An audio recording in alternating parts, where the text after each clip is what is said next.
India's neighborhood is becoming more unstable by the day. Two neighbors are struggling with the debt crisis. First, it was Sri Lanka, and now it is Pakistan's turn. The situation is more or less the same. There's a giant hole in their finances. Over-dependence on China has landed Pakistan in a debt trap. This political instability, a former Prime Minister is threatening to hold the country hostage just because he was forced to leave office. Yesterday, we saw violent clashes. Supporters of Imran Khan wreaked havoc. They destroyed public property, they clashed with the police. The obvious question is Pakistan going the Sri Lanka way? The answer is yes, and it could get worse. Pakistan has gone to the IMF, the International Monetary Fund. They want a bailout, but this could be tricky.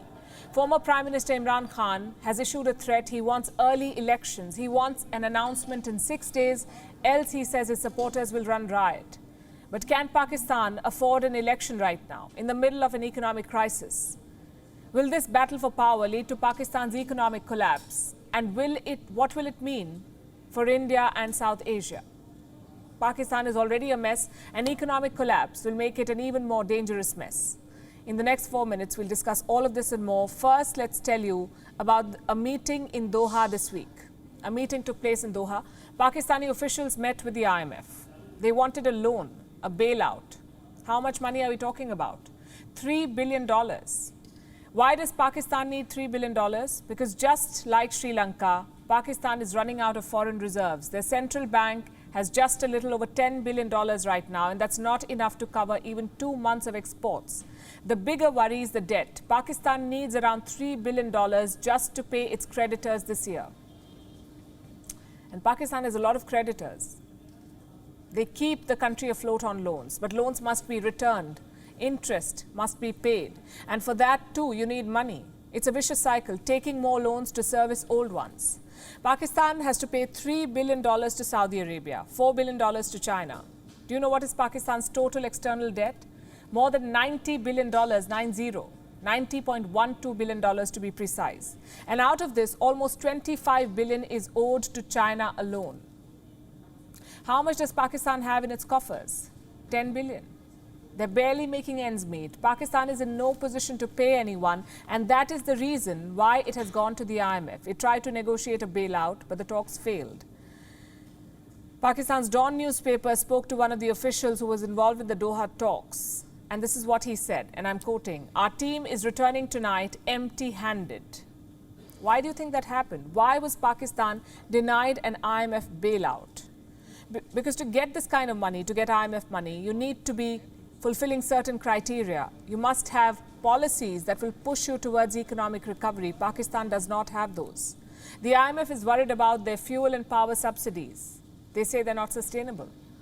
Pakistan today hiked the prices of all petroleum products. It was hoping to convince the IMF with such moves. It wants to get back to the negotiating table. We'll see where that goes. Because frankly, it has no other option right now. This country needs a bailout to stay afloat. But one man is rocking the boat. Former Prime Minister Imran Khan, he wants to come back to power, whatever be the cost. His supporters turned cities into battlegrounds yesterday. Look at these pictures.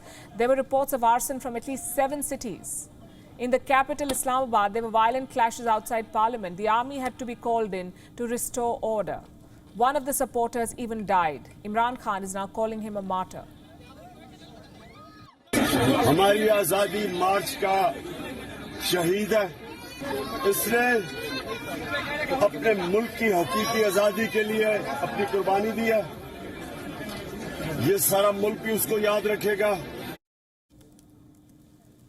Imran Khan says he's waging a jihad against his government. He did not get what he wanted yesterday, so he called off the protests. But he left with a warning. Call an election in 6 days or his supporters will return to the streets. Pakistan's Prime Minister Shehbaz Sharif has responded in Parliament. He said Imran Khan is in no position to force an election. जनाब speaker, मैं ये बात वाज़े कर देना चाहता हूँ इस जत्थे के सरबराह को कि तुम्हारी डिक्टेशन नहीं चलेगी। ये हाउस खुद फैसला करेगा। हमें शफाफ इलेक्शन कराने हैं, कब कराने हैं ये ऐवान फैसला करेगा। So this is what we have. A helpless government in Islamabad, and a former Prime Minister who says he's waging a jihad against them. The casualty will be Pakistan's economy and its people.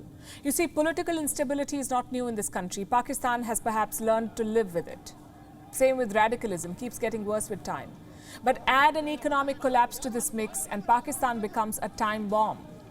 Experts have long wondered if a failed Pakistan will be more dangerous than a thriving Pakistan. They may soon find out.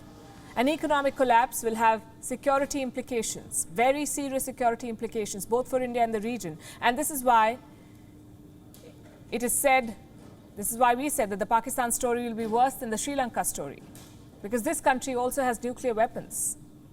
Pakistan is home to at least 12 major terrorist groups. The US has labeled them as foreign terrorist organizations, which means they're capable of conducting terrorist attacks in foreign lands. So Pakistan is a nuclear state with active terrorists. This is a deadly cocktail. An economic collapse will create more chaos. It can spark public unrest. It can destabilize the Pakistani state. It can turn Pakistan into a failed state where nuclear weapons fall into the hands of extremist groups. And there's every possibility of all of this happening, while Pakistan's politicians continue to fight for power. WION is now available in your country. Download the app now and get all the news on the move.